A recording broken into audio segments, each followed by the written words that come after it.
atekanye kw'ikirere kizoba kimeze kuri uyu wa kabiri Igenekerezo rya gatatu ruheshi umwaka wa 2025 mu gitondo hitezwe ikirere kirimo izuba n'ibicu bike bike mu ntara zose z'igihugu cacu. Azoba hakanye kurusha handi ni mu ntara ya Gitega aho ipimo bizoba biri kuri dogere Celsius 12.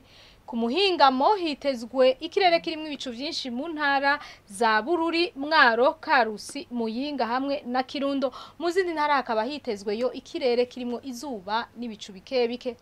Ahazorangwa ubushuhe kurusha handi ni mu ntara ya Cibitoke aho ipimo bizoba biri kuri dogere Celsius 31.